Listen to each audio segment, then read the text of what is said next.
Assalamualaikum warahmatullahi wabarakatuh. Waalaikumsalam, cikgu. Okay, Alhamdulillah hari ini diberi lagi Allah beri kesempatan untuk kita sekali lagi mengadakan kelas PDPR ni. Okay, semua sihat nah? Semua sihat lagi masa Alhamdulillah nah. Jaga diri, jaga kesihatan semua termasuklah cikgu. Ingat untuk diri sendiri. Okay.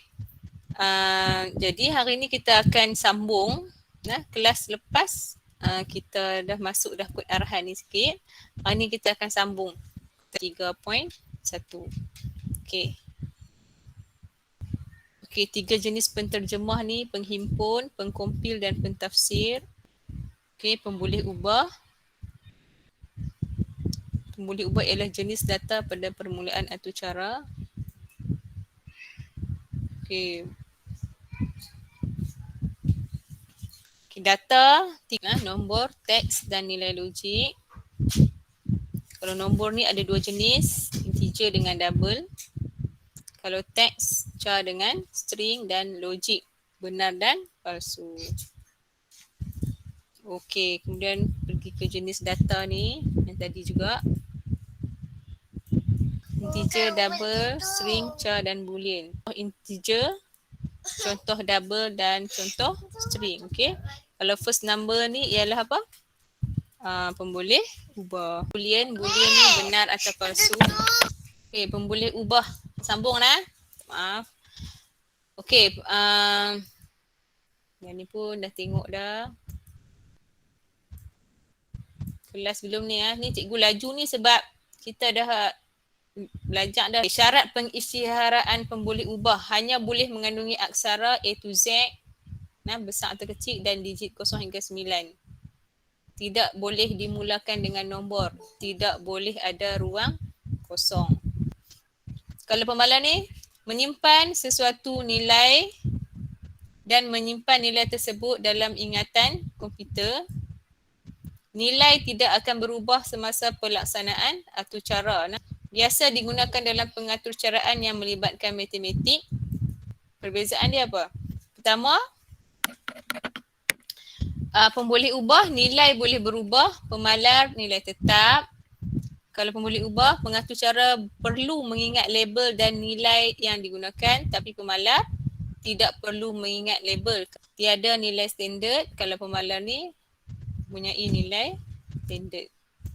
Bahasa pengaturcaraan memainkan peranan penting untuk mengawal dan memberi arahan kepada peranti-peranti yang lain. Fungsi input dan output merupakan kaedah interaktif yang digunakan dalam interaksi manusia komputer. Peranti untuk sebuah komputer tu, apa peranti input dia dan apa peranti output. Kita masukkan data. Contohnya kalau mikrofon ialah input. Lepas tu apa? Keyboard, output ni macam printer, monitor. Kalau scanner, input. Okey, fungsi input dan output membolehkan mesej yang hendak disampaikan dan diterima dapat difahami oleh pengguna dan komputer. Okey, manusia, perantaraan, komputer. OMK melibatkan cara manusia berkomunikasi dengan komputer, perantaraan tu. Kita duk belajar sekarang ni lah, nak bagi macam mana cara nak bagi komputer memahami apa yang kita nak.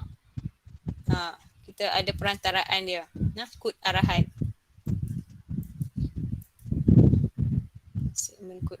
Okey, fungsi input digunakan untuk mendapatkan data daripada pengguna melalui segmen kod yang dibina.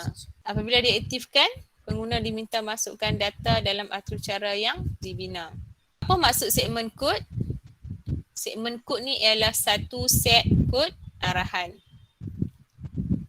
Papan kekunci memainkan peranan penting bagi memastikan data yang dimasukkan ialah seperti yang terkandung dan dipatuhi dalam segmen kod untuk memasukkan data. Sintaks fungsi input bagi setiap bahasa pengaturcaraan adalah berbeza. Ni kita tengok kalau bahasa pengaturcaraan ni ada kat sini dia bagi 5 jenis ni. Ada C++, C, Java, Python dan Scratch. Scratch ni kita belajar masa form 1. Form 2, form 3 kita akan tengok Python lah. Okay.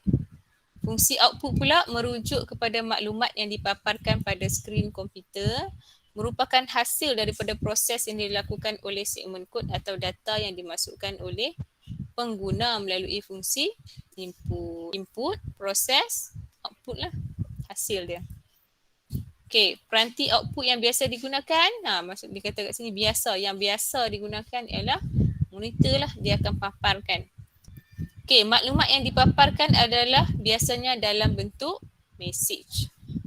Message lah dalam bentuk teks.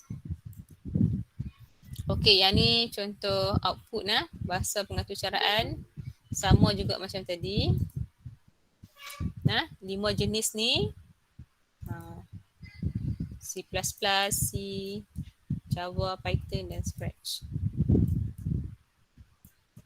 Okey, mari kita tengok ini. Operator perbandingan. Digunakan untuk membandingkan nilai di sebelah kiri operator dengan nilai di sebelah kanan operator. Okey, hasil ialah nilai logik benar atau palsu. Untuk nilai logik sama ada benar ataupun palsu. Okey, yang ni operator kita panggil . Okay, yang ni kita panggil sama dengan. Dia kena buat macam ni. 2 kali sama dengan. Biasanya matematik kita guna 1 kali je kan. Okay, yang ni 2 kali. Jika nilai 2 operan sama, maka keadaan menjadi benar. 2 operan sebelah kanan dan sebelah kiri sama, maka keadaan menjadi benar. Okay, yang ni pula. Yang ni maksudnya tidak sama. Ada tanda seru dengan sama dengan ni, tidak sama. Jika nilai 2 operan tidak sama, maka keadaan menjadi benar. Yang ni pula tanda apa ni? Besar daripada. Jika nilai operan kiri lebih besar daripada kanan, maka keadaan menjadi benar. Kiri besar daripada kanan. Biasalah lu guna kan. Yang ni pula kecil daripada. Jika nilai operan kiri lebih kecil daripada kanan, maka keadaan menjadi benar. Okey, yang ni pula besar dan sama dengan. Jika nilai operan kiri lebih besar daripada atau sama dengan kanan, maka keadaan menjadi benar. Dan satu lagi ni, kecil dan sama dengan. Jika operan kiri lebih kecil daripada atau sama dengan kanan, maka keadaan menjadi benar. So ada berapa jenis ni? Ada 6 jenis operator. Operator logik. Bila sebut logik ni maksudnya dia ada kaitan dengan boolean. Sebut boolean dia ada kaitan dengan benar atau palsu. Digunakan dalam sesuatu ungkapan algebra ringkas untuk mendapatkan nilai boolean atau logik. Nilai boolean atau logik benar atau palsu tu lah. Okey. Yang ni pula operator and and ni ataupun logik dan, or logik atau, dan not logik tidak. Okey, kalau and, kenyataan benar jika kedua-dua operan adalah benar. Tapi kalau or ni, kenyataan benar jika salah satu operan adalah benar. Maksudnya kalau satu benar, satu operan benar, satu operan lagi palsu, so dia akan jadi benar juga.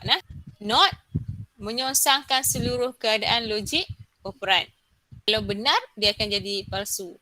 Kalau benda tu palsu, dia akan jadi benar. Macam tu. 29 orang cakap ni. Okey, lepas tu ingat ada lagi operator. Pergi makan kakak. Operator tambahan. Okey, kamu masih lagi dengan cikgu? Ya, cikgu. Ada lagi nah. Senyap sangat tu. Okey, operator tambahan. Yang ni peratus macam ni ialah kita panggil modulus. Kalau ada 2 star ni kita panggil exponent. 2 slash ni kita panggil floor division. Ingat nama-nama dia modulus, eksponen dan flow division. Okey, ingat simbol dan kita ingat juga kita tahu juga apa fungsi dia. Okey, kalau modulus ni operan kiri dibahagi dengan operan kanan, baki pembahagian dipaparkan. Nampak? 6 bahagi 2 sama dengan kosong. Sepatutnya kalau biasa kita bahagi biasa ni 6 bahagi 2 akan jadi 3 kan. Yang ni kalau modulus ni beza dia, dia kena letak nilai baki. Okey. Operan baki di pembahagian yang dipaparkan. Baki pembahagian. Yang kedua eksponen. Operan kiri dikuasakan mengikut nilai operan kanan. Ingat kalau eksponen ni kuasa 3 eksponen 2 sama dengan 3 kuasa 2 sama dengan 9. Okey, eksponen. Flow division. Okey, flow division, operan kiri dibahagi dengan operan kanan, hasil pembahagian tanpa nilai baki dipaparkan. Beza flow division dengan modulus tu. Kalau modulus dia akan papar baki, tapi flow division dia akan papar jawapan yang sebenar tu. Jawapan dia 2. Dia tak ada perpuluhan-perpuluhan, tak ada. Cikgu nak bawa kamu pi ke bab 2 sana. Algoritma tu. Tengok yang ni semua rujuk 2.1.3, menyelesaikan masalah menggunakan sudukut dan carta alir dengan menggabungkan pelbagai struktur kawalan. Struktur kawalan yang kamu belajar tingkatan 2 ni ada 2 jenis tu, iaitu struktur dia yang embedded tu. Struktur kawalan pilihan bersarang. Bersarang. Dan satu lagi struktur kawalan ulangan. Ulangan pun ada 2 jenis. Satu apa? Siapa ingat? Ulangan 4. Satu lagi? Ulangan Y. Okay, good. Kalau 4 ni pembilang dia diketahui. Tapi kalau Y dia tak ada pembilang. Dia sehingga syarat dipenuhi. Okey, mari kita tengok sikit nota ringkas ni. Masalah kompleks harus dileraikan kepada masalah yang lebih kecil dan mudah melalui pembentukan algoritma. Setiap penyelesaian kepada sesuatu masalah bermula dengan sesuatu rancangan, iaitu algoritma yang digunakan untuk menyelesaikan masalah. Okey, langkah menghasilkan sudut jalan carta alir. Okey, langkah 1 ialah buat apa?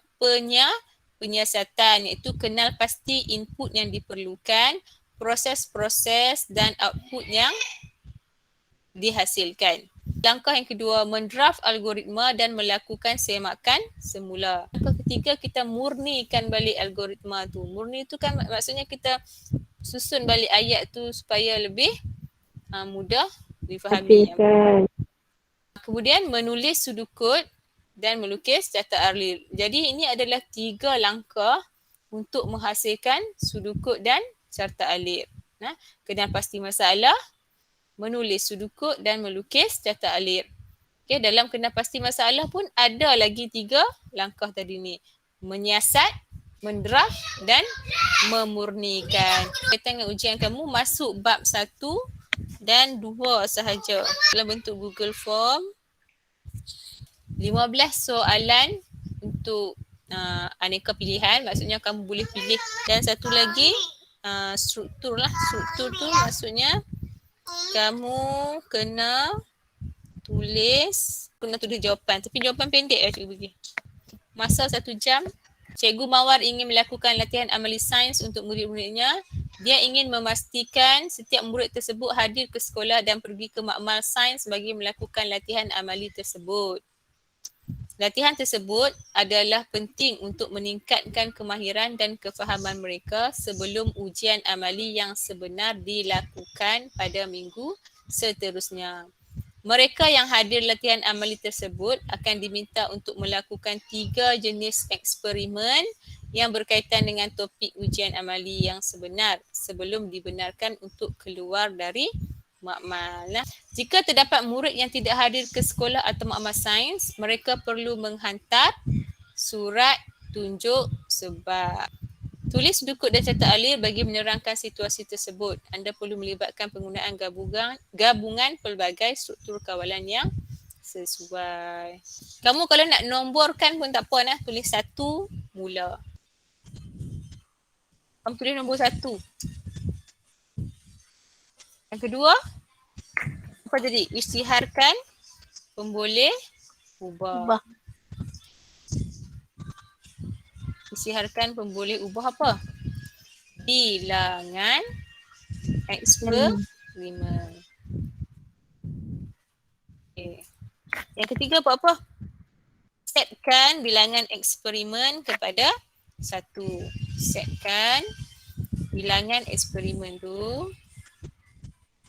Bilangan eksperimen kepada 1. Terusnya, lihat senarai nama murid. Lihat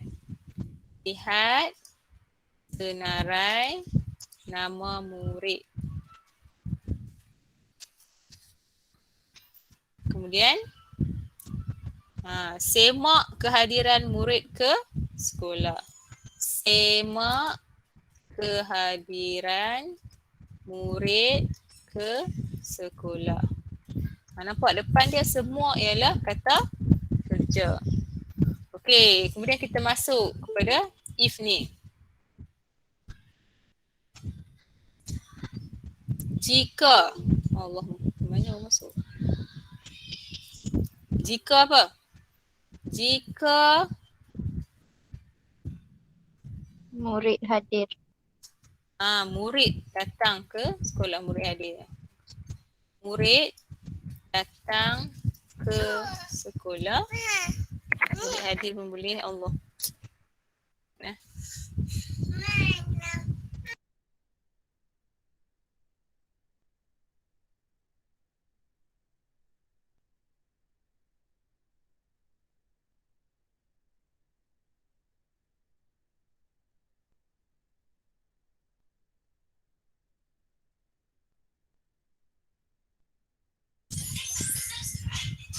Okey, jika murid datang ke sekolah, buat apa? Kamu boleh nombor dia kat sini 6.1. Jika murid datang ke sekolah, semak kehadiran murid ke makmal sains. Semak kehadiran murid ke makmal sains. Okay, jika murid hadir ke makmal sains. Jika murid hadir ke makmal sains. Ni maksudnya apa kat sini ada 2 kali jika tu? Kalau ada 2 kali jika ni maksudnya dia ialah kawalan pilihan Bersarang. Okey, jika murid hadir ke makmal sains. Ni kan dia nak kena buat eksperimen ni. So 6.2.1. For bilangan eksperimen, kita panggil guna for lah, ulangan for. For bilangan eksperimen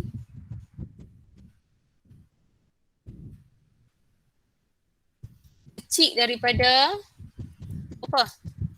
4. Kecil daripada 4 tu maksudnya 1, 2 dan 3 lah. Memang 3 kali. Okey, for bilangan eksperimen kecil pada 4 buat apa? 6.2.1.1. Buat apa?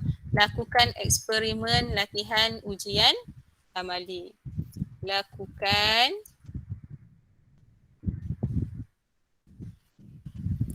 eksperimen latihan ujian amali.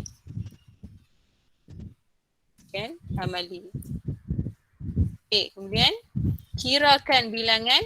Kirakan. Kat sini ada kirakan. Kirakan bilangan eksperimen. Bilangan eksperimen sama dengan bilangan eksperimen. Panjang sangat tambah 1. Sampai ke bawah pula. Gerakan bilangan eksperimen sama dengan 1. Okey. Yang ni maksudnya jika ya lah. Ulangan macam tu lah. Okey. Lepas tu dibenarkan 6.2.1 6.2.1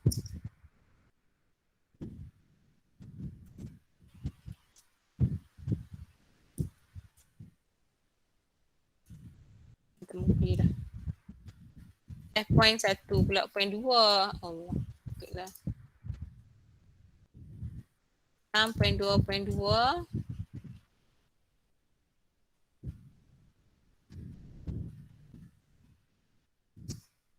tak mau please. 6.2.2 buat apa? Dia akan keluar lah. Dibenarkan keluar dari makmal. So dia dah habis dah 3 kali. Dibenarkan keluar dari makmal. Ini sebenarnya kebenaran tu lah. Cikgu yang membenarkan keluar dari makmal. Okey, jika tidak 6.3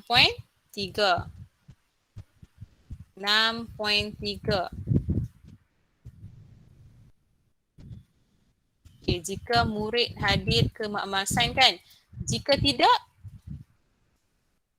ni maksudnya jika murid tidak hadir ke makmal sains tu. Kena buat apa? Surat sebab. Surat tunjuk. Kuatnya seorang. Okey, hantar surat, betul pandai nah. Hantar surat tunjuk sebab 6.3.1 hantar surat tunjuk sebab A.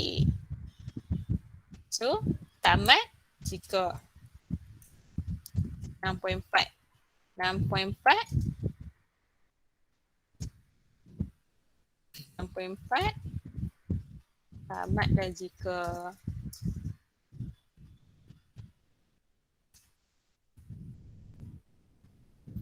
Okey,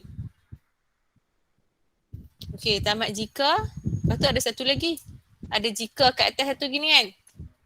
Okey, yang ni jika murid hadir ke makmal sains. Yang ni tamat jika yang ni. Satu lagi jika murid dating pula dah. Datang ke sekolah lah. Jika murid datang ke sekolah, semak kehadiran. Jika tidak kena buat apa? 6.2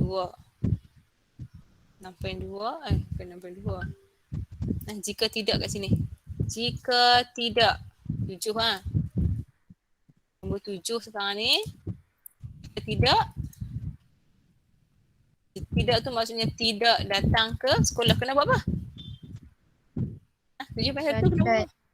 Catat tidak hadir. Catat tidak hadir lah. Kehadiran.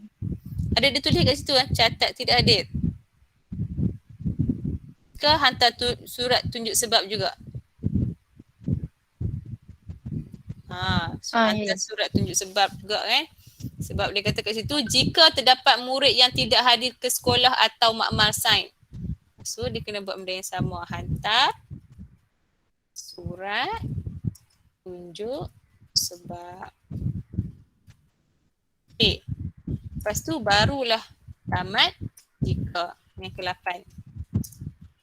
Tamat jika yang pertama. Jika yang pertama tu. Lepas tu yang ke-9 tamat. Dia gabungan gabungan pelbagai struktur kawalan ni. Yang pertama ni dia ada syarat yang terbenam dalam syarat yang pertama ni iaitu pilihan apa? Bersarang lah. Struktur kawalan pilihan bersarang. Dan satu lagi dia ada for dekat sini. For ni ialah struktur kawalan ulangan. Okey. Nah, lukis dengan carta alir berdasarkan sudut kod yang kita bincang tadi. Langkah algoritma bermain dam ular. Ni algoritma dia nah, baling dadu, gerakkan siling, lihat sama ada berhenti di petak kepala ular. Jika ya, turun ke petak ekor dan semak sama ada balingan dadu pertama mendapat angka 6. Jadi kat sini ada dua jika ni, dia adalah pilihan bersyarat. Bersyarat. Pilihan bersarang lah. Okey. Kemudian dekat sini dia ada ulangan juga. Sebab apa dia ada ulangan? Cikgu nak tanya, ulangan kat sini ni kan kita main dam tu kan. Kita akan banyak kali akan rotate kan. Ulang-ulang baling dadu tu kan. Yang tu kita panggil ulangan jenis apa? Apa nak jawab? While. Ulangan while maksudnya sampai syarat dipenuhi. Syarat dipenuhi ialah apa? Sampai ke tamat lah. Nah, cukup dia dah bagi dah. Okey. Mula baling dadu. Baling dadu. Kemudian gerakkan siling. Gerakkan siling. Lihat sama ada berhenti di petak kepala ular. Jika ya, Turun ke petak ekor ular. Turun ke petak ekor ular. Okey. Langkau ke langkah 5. Jika tidak, lihat sama ada berhenti di petak bawah tangga. Naik ke petak atas. Naik ke petak bahagian atas tangga tu nah. Kemudian langkau ke langkah 5. Jika tidak, lihat sama ada berhenti di petak akhir permainan. Jika ya, Papar anda adalah pemenang. Papar anda adalah pemenang. Jika tidak, teruskan langkah 5. Semak sama ada balingan dadu pertama mendapat angka 6. Jika ya, ulang langkah 1. Jika tidak, beri dadu kepada pemain seterusnya dan ulang langkah. Okey, dekat sini carta alir dia. Mula, baling dadu, gerakkan siling, berhenti di petak. Petak mana? Kalau berhenti di petak apa mula-mula sekali tadi? Kepala ular kan? A ni berhenti di petak kepala ular. Kalau berhenti di petak kepala ular, turun ke petak ekor ular. Jika tidak tu maksudnya dia berhenti di petak apa? Bawah tangga. Bawah tangga. So, ya, maksudnya dia berhenti di petak bawah tangga, dia kena naik ke petak atas tangga. Okey. Jika tidak, berhenti di petak akhir permainan. Ya, papar apa tu tadi? Anda adalah pemenang. Anda adalah pemenang, tamat. Tapi jika tidak, maksudnya dia masih belum berada di akhir permainan, balingan dadu pertama mendapat angka. Adakah 6. balingan dadu pertama mendapat angka 6? Macam itulah soalan dia. Ya, kalau ya kena buat apa? Memang 6. Kena ulang baling dadu. Ulang baling dadu. Jika tidak dia kena buat apa? Beri dadu kepada pemain seterusnya. Latihan kod arahan. 3.1.1 ni menggunakan jenis data integer, boolean, double char, string dan kod dalam kod segmen. Apa itu kod segmen? Satu set kod arahan. Nota, okey, yang ni penterjemah ada 3 jenis tu. Jenis data ada 3 jenis ni. Integer. Integer. Yang ni yang biasa kita guna dalam matematik nah. Tambah, ini tambah dalam operator matematik biasa kita guna, tapi kalau dalam komputer kita akan guna tambah sama, tolak sama, darab berbeza sikit nah. Yang ni kita guna star dan bahagi guna slash. Double ni dia ada 2 nah, float dan juga double, 2 jenis nah, float dan double. Apa beza float dengan double ni? Gunaan memori. Kalau double dia guna 64 bit, manakala float guna 32 bit. Ni perbezaan dari segi bit dia. Fungsi dalam memanipulasi nilai string ni, kalau tanda macam ni mencapai satu aksara atau lebih dalam string. Okay, input kalau lah kita nak bubuh hello, arahan dia print A1, E ni. E ni kalau kosong, H2. Ni sebab 1. Output dia ialah E. Jadi cikgu kalau dia A sama print A 2 keluar L lah. 2 L ya, pandai. Macam tu. Okey, menghitung bilangan aksara dalam string. Menghitung bilangan aksara dalam string. So arahan print len A, yang ni menghitung bilangan . So ada berapa? Len dia guna len, L-E-N. Len A 6. Kenapa 6? Nampak 5 je. Titik ni pun termasuk dalam aksara tu. Tambah pula, menggabungkan dua string tanpa ruang kosong. Tanpa ruang kosong. So kat sini dia akan print A tambah B. Ni A ialah hello, B ialah titik. Jadi tanpa ruang kosong ni maksudnya dia akan duduk dekat lah. Output dia akan jadi macam ni.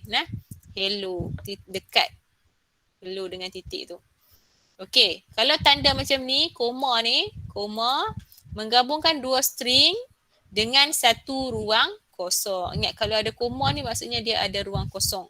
Tambah tak ada ruang kosong. Print A, B. A, B.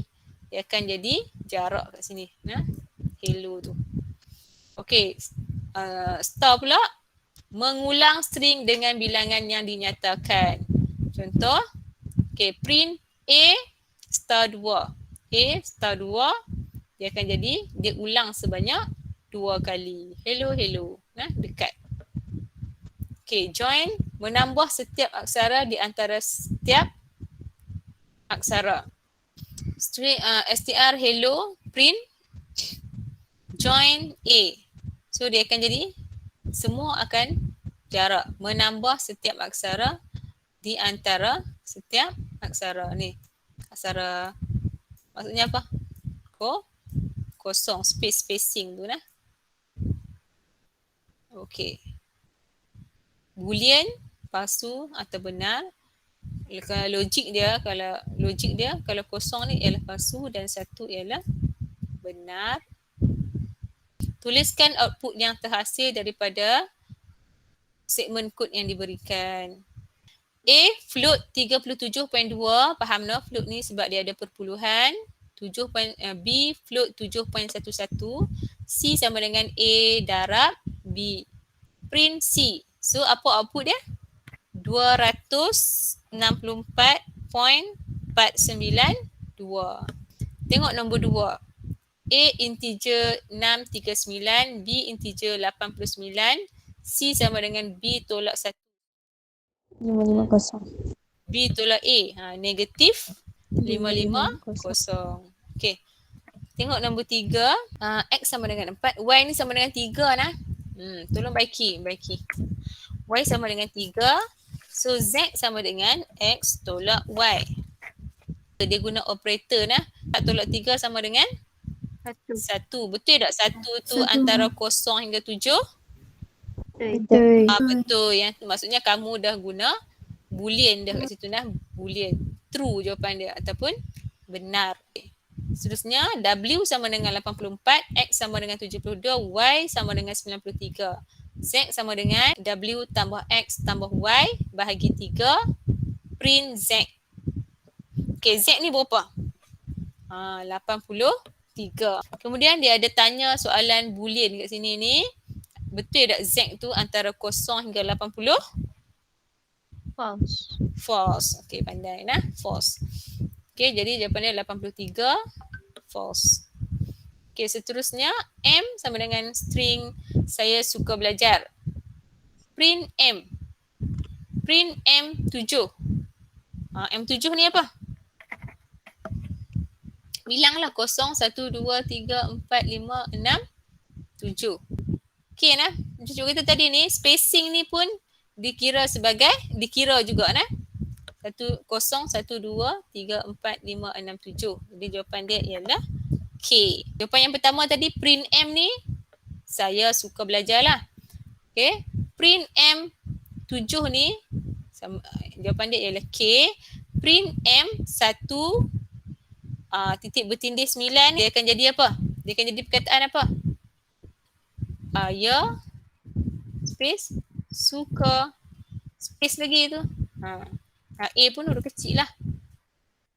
Terusnya print join M. Letak titik bertindih ni, join M ni maksudnya pada berselang-seli dengan aksara tu. Maksudnya dia akan jadi macam ni. S, titik bertindih A, titik bertindih Y, titik bertindih A, titik bertindih space, titik bertindih S. Sampai habis lah. Panjang pula nak type. Print, yang ni nampak tak kat sini ni, halimunan ni, maksudnya spacing ni, join M. Maksudnya kalau dekat sini, dia akan jadi macam mana? S, space lah. Space A, space Y, spacing di antara perkataan aksara ni. Print len M. Dia ni ialah bilangan. Bilangan dia berapa semua? Ada berapa aksara? 17. Ingat bilangan tu termasuklah spacing. Sebab spacing pun adalah termasuk dalam aksara. Okey, dan last sekali, M ialah bangun, N pagi, P tanda seru ni, print M N P, dia akan jadi apa? Kalau tanda koma ni maksud dia apa? Akan jadi bangun pagi. Space. Macam tu. Bangun pagi.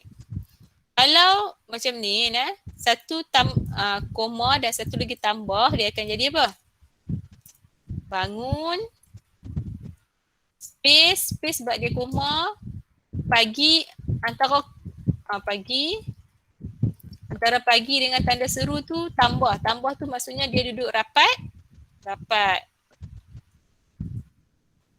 Bangun pagi.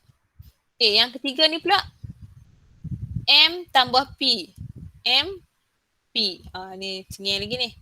Bangun. Bangun. Tanda seru 3 kali. Bangun.